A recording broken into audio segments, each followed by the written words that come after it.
솔직히 이건 이때만 얘기하고 계시는 게 아닌 거죠. 예수님께서도 복음서에서 말세에 대한 상황을 얘기하시면서 그때 서로 내 이름으로 여기저기서 나올 것이다. 그들의 두려움으로 너희들을 자기를 따르게 할 것이다. 그들에게 현혹되지 말아라. 내가 그리스도라는 사람들이 올 거라는 얘기죠.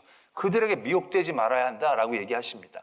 처음부터 그랬습니다. 신명기 그들이 애굽에서 탈출한 다음에 그들에게 하나님께서 말씀을 주실 때에 너희들 앞에 이적과 기사를 행하는 이들에게 미혹되지 말라고.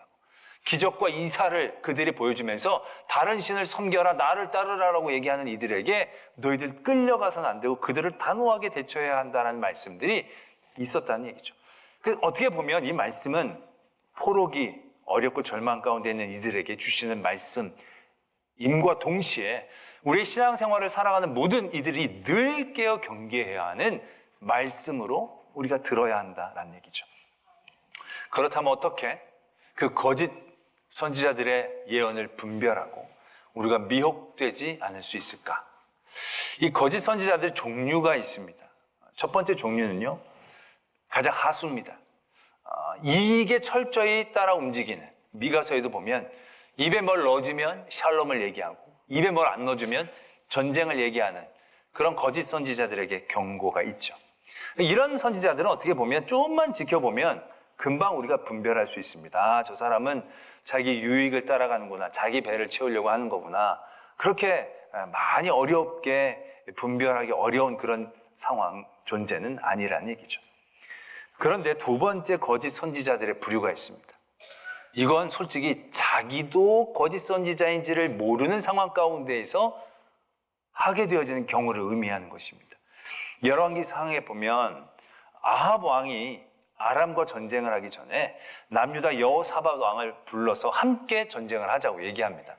여호사밧 왕이 올라왔습니다. 근데 여호사밧 왕은 하나님을 잘 섬기는 왕이었어요. 그래서 아합에게 제안을 합니다. 우리 하나님에게 물어보자.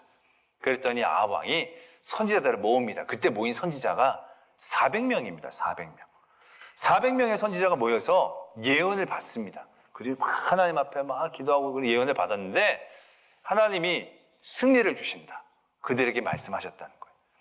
400명이 다 승리를 한다고 얘기하는 거예요. 그랬더니 이제 아합이 전쟁을 하자고 얘기를 하는데 이 여호사밧 왕이 감각이 있는 사람이에요.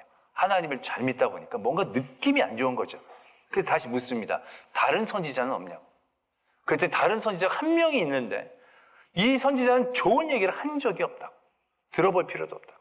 아, 그래도 꼭 들어보자고. 그래서 미가야를 불러옵니다. 미가야를 불러러 올 때 옆에는 신하가 잘 교육을 시킵니다. 제발 좋게 얘기해달라고. 미가야가 와서 내가 전쟁에 나가면 이기겠느냐, 지겠느냐 얘기 물어봤더니 이깁니다. 이제 얘기를 한 거죠. 근데 딱 봐도 건성으로 얘기하는 게 이렇게 느껴지니까 아합이 단단히 묻습니다. 너 진짜냐? 진짜로 얘기해도 되겠습니까? 진짜로 얘기해보라고. 그때 미가야 선지자가 이런 얘기를 합니다. 하늘 보좌에서 하나님이 회의를 하시는데 하나님이 이렇게 얘기하셨다는 거예요. 누가 저 아합을 꾀어 전쟁에 나가서 죽게 할꼬. 그랬더니 한 영이 그렇게 제안한다는 것입니다. 제가 거짓 영을 선지자들에게 집어넣어서 아합이 전쟁에 나가도록 하겠습니다.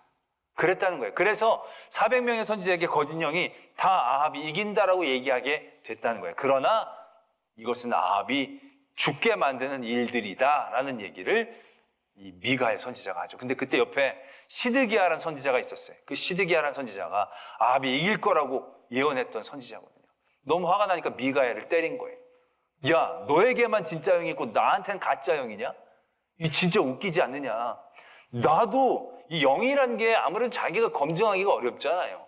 자기도 이렇게 기도하는데 갑자기 영이 와가지고 아합이 이긴다. 그러면 거부하기가 쉽지 않은 거죠. 이 사람들 분명히 영을 받은 거예요.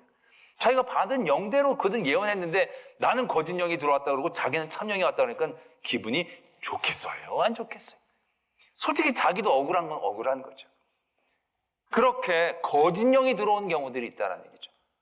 그런 경우는 참 분별해내기가 쉽지 않게 되어지는 거죠.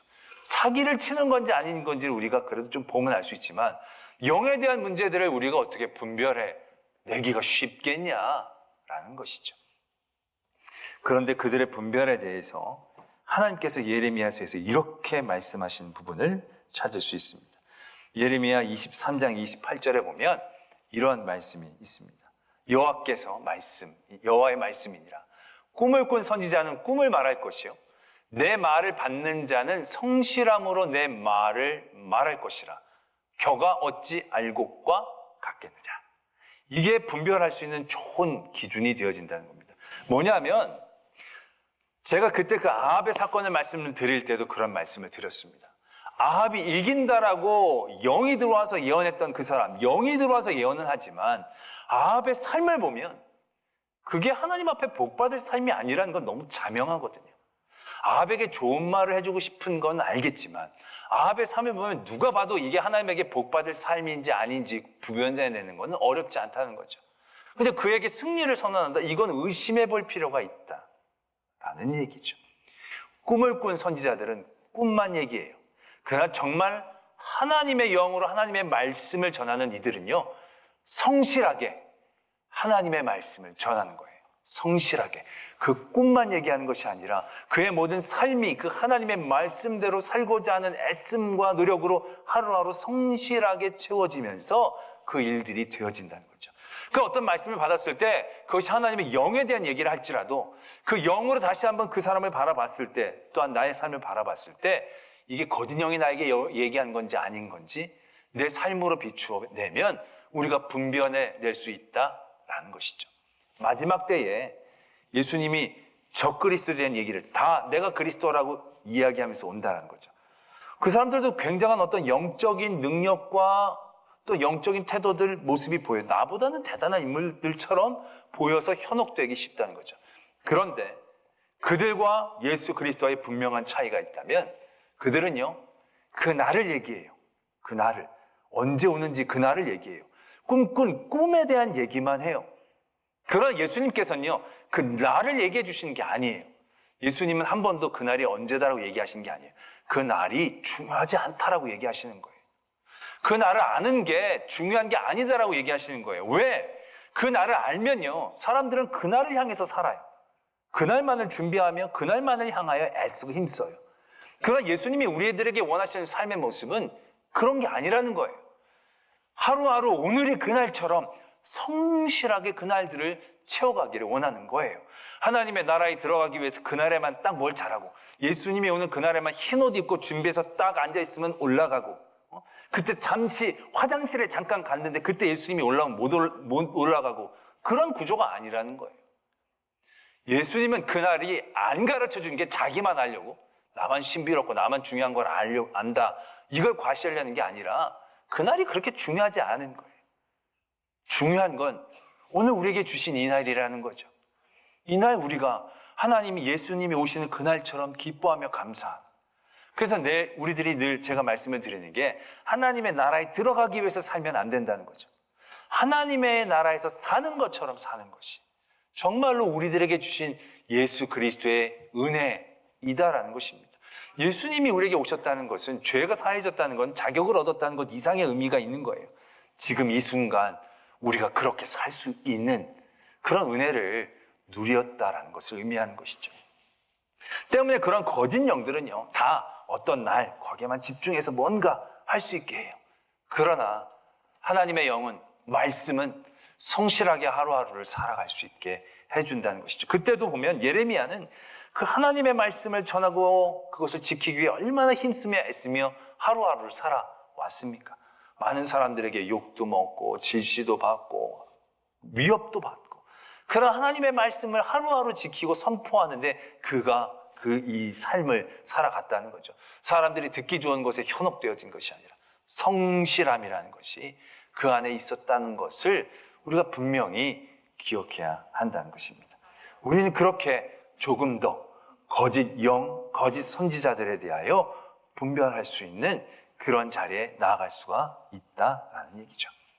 그러나 세 번째 분류는 굉장히 쉽지 않습니다. 고린도 후서에 이런 말씀이 적혀져 있습니다. 사탄도 광명의 천사로 위장한다라는 것입니다. 사탄도 광명의 천사로 위장한다는 거예요. 그러니까 우리가 저 사람이 진짜 천사인지 진짜 사탄인지 솔직히 우리가 분별하는 선을 넘어간 겁니다. 왜? 사탄이 광명의 천사로 위장하고 나와서 얘기하면 솔직히 우리가 어떻게 그걸 가늠할 수 있습니까? 사탄이 시커먼 옷 입고 시커먼 날개 달고 막 뿔 달려가지고 와가지고 야, 그렇게만 생각해서는 안 된다는 거예요. 새하얀 날개에 빛나는 드레스를 입고 아름답고 천이 없이 선한 모습으로 우리에게 나타날 수도 있다는 거죠. 그러면서 그 사람이 광명의 천사로 분한 사탄이 나에게 와서 야, 이 목사야, 내가 너에게 영적인 능력을 줄게. 그럼 너 나를 잘 따라오라고. 그럼 제가 혹하겠어요? 혹하지 않겠어요? 나 그런 능력 필요 없이 그냥 이미 주신 말씀으로 나는 살 수 있겠습니다 라고 내가 얘기할 수 있겠어요? 없겠어요. 일단 보이는 게 그때부터는 참 우리가 분별해내는 것이 쉽지 않은 단계가 되어지죠. 그렇다면 우리가 그땐 다 넘어갈 수밖에 없느냐? 그게 아니라는 거죠. 중요한 게 있습니다. 그런 모든 일들이 일어나서 우리가 현혹되어질 때 중요한 요소가 있어요. 오늘도 우리에게 주시는 말씀에 보면 선지자들에게와 점쟁이에게 미혹되지 말며 너희가 꾼 꿈도 고지 듣고 믿지 말라. 너희가 꾼 꿈도 고지 듣고 믿지 말라라는 말씀이 있는 거예요. 예레미야 5장 30절에 보면 이런 말씀이 있습니다. 하나님께서 마지막 때에 이 땅에 무섭고 놀라운 일이 있도다 말씀하고 계세요. 이 땅에 무섭고 놀라운 일이 있는데 그게 어떻게 이루어지느냐? 31절로 넘어가면 이렇게 적혀져 있습니다. 선지자들은 거짓을 예언하며 제사장들은 자기 권력으로 다스리며 내 백성은 그것을 좋게 여기니 이 마지막에는 너희가 어떻게 하려느냐? 삼박자가 이루어지고 있다는 거예요. 이게 거짓 선지자는 옛날부터 있었던 거예요. 그리고 권력자들이 자기 힘으로 자기가 권력을 유지하고 하려고 했던 시도들도 꾸준히 있었던 거예요. 근데 이게 정말로 악한 일들로 이루어지기 위해서 필요한 건요, 백성들도 그걸 좋게 여긴다는 거예요. 백성들이 그걸 좋게 여긴다는 것은 무엇을 의미하는 것입니까? 거짓 예언자들의 예언을 좋아하는 거죠. 권력자들이 그의 권력으로 그들에게 베푼 모든 것들에 혹하고 있는 상황들을 의미하고 있는 것입니다. 바로 이 부분에서 우리가 깨어 있어야 한다는 것이죠. 아무리 거짓 예언이나 선지자들이 집요하게 광명의 천사로 위장하고 우리에게 온다 할지라도 우리가 그걸 좋게 여기지 않으면 우리는 미혹되지 않을 수 있습니다. 그런데 우리가 그걸 좋게 여기면요, 제일 처음에 얘기했던 사기꾼과도 같은 거짓 선지자에게도 우리가 쉽게 휩쓸려갈 수 있다는 사실들을 인정해야 한다는 것입니다. 예레미야 뒤에 보면 이제 예루살렘까지 다 멸망합니다. 다 웬만한 사람들은 다 포로로 끌려가고 거기에 이제 식민지가 세워지죠. 그래서 총독을 세우고 갈대아 군대, 바벨론 군대를 남겨놓고 바벨론이 물러납니다. 그때 그다랴라는 총독이 세워지게 되는데 그 가운데 예전에 장군이었던 이스마일이라는 사람이 이 그다랴를 암살합니다. 그리고 거기에 주도하고 있었던 바벨론 군인들을 다 죽이고 거기 있는 사람들을 끌고 애굽으로 투항하려고 합니다. 그때 요하난이라는 사람이 그 사실을 알고 그 일들을 평정하죠. 평정하고 나서 그때부터 이들에게 걱정이 생기게 됩니다. 뭐냐면 평정은 했지만 그들이 총독을 죽이고 바벨론 군사를 죽인 건 아니었지만 이미 그들이 죽은 상태에서 바벨론에 이 소식이 전하여지게 될 때 바벨론이 그들을 토벌할까 봐 그게 두려워진 거예요. 이제 우리가 어떻게 하면 좋을까? 예레미야에게 물어보자고 합니다. 예레미야는 이미 검증된 선지자거든요. 이미 그의 선지했던 것들이 증거로 나타났고 그가 정말로 하나님 앞에서 하나님의 바른 얘기를 하기 위해서 당했던 고난과 고통의 시간들이 있으니까 참 선지자거든요. 예레미야에게 물어보자 얘기합니다. 그러면서 이렇게 묻죠. 우리 하나님 여호와께 당신을 보냄은 그의 목소리가 우리에게 좋든지 좋지 않든지 막론하고 순종하려 함이라. 우리가 우리 하나님 여호와의 목소리를 순종하면 우리에게 복이 있으리이다 하니라 라고 얘기하면서 예레미야에게 묻습니다. 그때 예레미야가 하나님 앞에 기도하죠. 열흘 뒤에 하나님이 응답을 주십니다. 어떤 응답을 주시냐면 도망가지 마라. 애굽으로 내려가지 말고 여기에 있어라. 너희들이 애굽으로 도망가면 칼과 기근과 병이 너희를 따라갈 것이다. 너희는 여기에 있어 하나님의 때를 기다려라 라고 말씀을 주십니다. 예레미야가 그 말씀을 받고 다시 그 사람들을 모읍니다. 그리고 하나님께서 이렇게 말씀하셨습니다 라고 얘기하면서 그 얘기를 쭉 전해줍니다. 그랬더니 그 사람들의 반응이 어떻게 나오느냐 하면 43장 2절에서부터 보면 모든 오만한 자가, 앞에 이름 빼고요, 오만한 자가 예레미야에게 말하기를 네가 거짓을 말하는도다. 우리 하나님 여호와께서 너희는 애굽에서 살려고 그리로 가지 말라고 너를 보내어 말하게 하지 아니하셨느니라. 그들이 이렇게 단정을 지어버리는 거예요. 예레미야가 지금 열흘 동안 기도해서 받은 말씀을 전했는데 그들은 아니야. 그들이 그렇게 얘기해 버리는 거예요. 너는 거짓말하는 거야. 그러면서 그걸 어떻게 설명을 하냐 하면 3절에서 이는 네리야의 아들 바룩, 예레미야의 비서입니다. 바룩이 너를 부추겨서 우리를 대적하여 갈대아 사람의 손에 넘겨 죽이며 바벨론으로 붙잡아 가게 하려 함이라. 말도 안 되는 이유를 붙여가면서 예레미야가 하나님께로부터 받은 말씀을 거부하고 있는 그들의 모습들을 발견하게 됩니다. 미혹하려고 한 게 아니거든요. 진짜 하나님의 말씀을 전했음에도 불구하고 그들이 받지 못하고 있는 모습을 발견하게 됩니다. 우리가 무엇을 깨닫습니까? 결국 이들 하나님의 말씀이 우리에게 좋든지 좋지 않든지 순종하겠다라고 얘기했지만 그들이 결국에 나중에는 어떻게 얘기합니까? 여호와의 목소리를 순종하면 우리에게 복이 있으리이다. 그의 중심은 그거였어요. 여호와의 말씀을 순종하겠습니다로 끝나는 게 아니라 왜 순종을 해요? 이유가 우리에게 복이 있기 때문이었다라는 중심이 있다는 거예요. 순서가 뒤바뀐 거예요. 우리에게 복이 있기 위해 여호와의 말씀을 순종하려 했던 그런 중심이 있었기 때문에 참 바른 하나님의 말씀이 그들에게 주어졌음에도 불구하고 그들은 그 말씀에 순종하고 그 말씀을 듣지를 못하는 거예요. 바로 이것입니다. 포로기에 끌려있는 그들에게 자유는, 회복은 대단한 큰 갈망이었고 그들의 필요였습니다. 악한 영은 그들의 필요를 채워주며 그들을 미혹합니다. 솔직히 미혹하려고 미혹하는 것도 있지만 미혹당하고 싶어하는 그들의 갈망 또한 발견해야 한다는 것이죠. 하나님은 이걸 경계하고 계신다는 것입니다. 너희들이 꾼 꿈도 믿지 말아라 라는 것입니다. 그래서 고린도 후서 13장 5절에는 이렇게 말씀하고 계세요. 너희는 믿음 안에 있는가? 너희 자신을 시험하고 너희 자신을 확증하라. 예수 그리스도께서 너희 안에 계신 줄을 너희가 스스로 알지 못하느냐? 그렇지 않으면 너희는 버림받은 자니라. 유혹에 대한 부분들도 치명적이지만 정말로 중요한 건 그런 모든 자리에서 내 스스로를 바라봐야 하는 거예요. 내가 정말 그리스도를 잘 믿고 있는지, 내가 포로로 끌려간 그 자리에서 여러 상황과 환경들에 대한 갈망에 매이는 게 아니라 내가 이 자리에서 얼마나 믿음을 잘 지키고 있는지, 얼마나 예수 그리스도에게 중심을 맞추고 있는지, 잘 믿는 일들에 깨어 있는지에 대해서 늘 깨어 있어야 한다는 거죠. 그래야 그 미혹되어지는 예언과 그런 선지자들의 얘기에 자기의 갈망에 휩쓸리지 않을 수 있다라는 것을 분명히 깨달아야 한다는 것입니다. 우리가 하나님의 뜻이라고 얘기하는 것들 가운데 우리의 바람이 하나님의 뜻으로 포장되어지는 게 얼마나 많이 있습니까? 우리가 잘 사는 일에 매여서 하나님을 믿는다라고 하지만 내가 잘 살기 위해 믿는 믿음의 그 순서 가운데 갇혀 있으면 우리는 헤어나올 수 없습니다.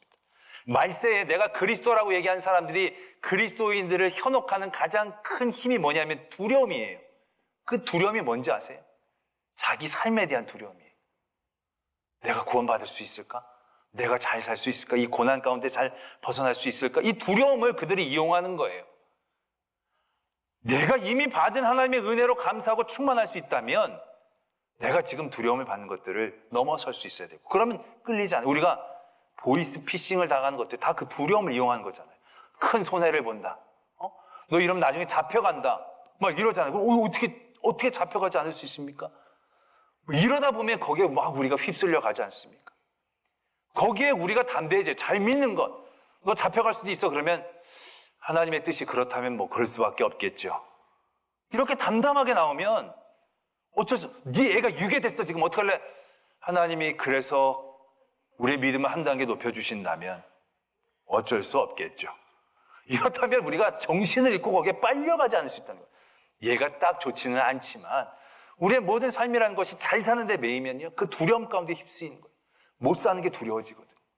우리는 거기에 벗어나야 한다는 거예요. 우리의 바람에 대한 갈망들, 그 욕망들이 하나님의 뜻인지 아닌지에 대해서 우리는 잘 믿는 믿음의 중심 가운데 서야 돼요. 제가 신대원 다닐 때 보면 신대원에도 이제 다 결혼 정년기에 있는 이들이니까.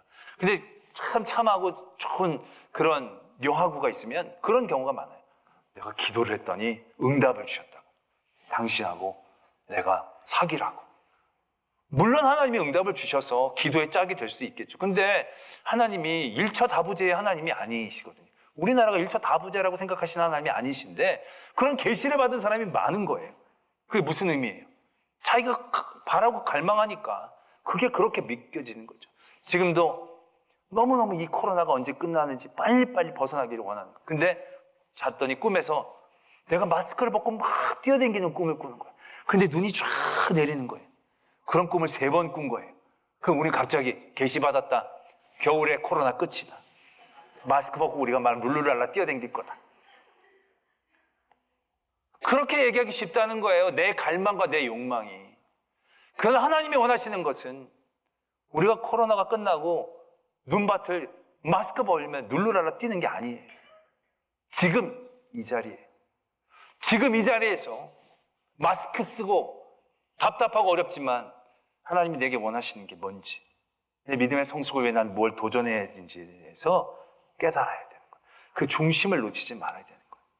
치료제나 백신이 문제가 아니라 내가 지금 이 삶의 자리에서 얼마나 하나님의 은혜를 누릴 수 있는지, 얼마나 잘 믿는 일에 집중하고 있는지에 대한 순서를 잊지 말아야 돼요.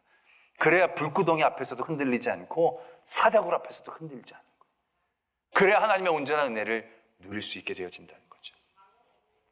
우리가 자주 부르는 찬양 중에 깊어진 삶을 주게 하라는 찬양이 있죠. 그 후렴 부분에 보면 매일 마주한 슬픔을 견뎌나가며 주 예수의 마음을 닮아가네. 두려운 걸음마다 주가 동행하며 주 의지하며 오늘을 건네.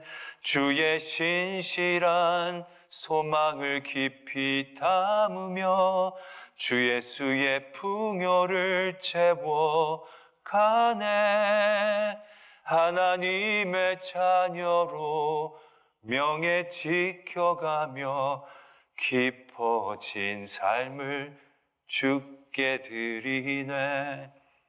여기서 깊어진 삶은 어떻게 보면 이 포로기와도 같은 삶일 거예요. 우리는 그러한 깊은 절망의 삶의 자리에서 벗어나기만을 바라면서 순서가 바뀔 때가 많아요. 그럼 우린 미혹되기 쉬워요.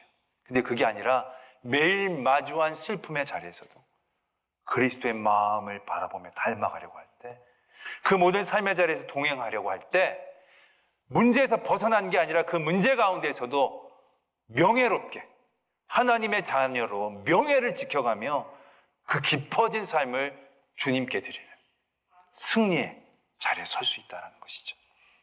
오늘 이런 미혹의 여러 말들 가운데 나의 갈망 가운데에 휩쓸리지 말고 정말로 그리스도께서 우리에게 주시고자 하시는 은혜의 초점을 붙잡고 더 깊은 하나님의 은혜를 누리고 지켜나가는 저와 여러분들이 되어지기를 소망합니다.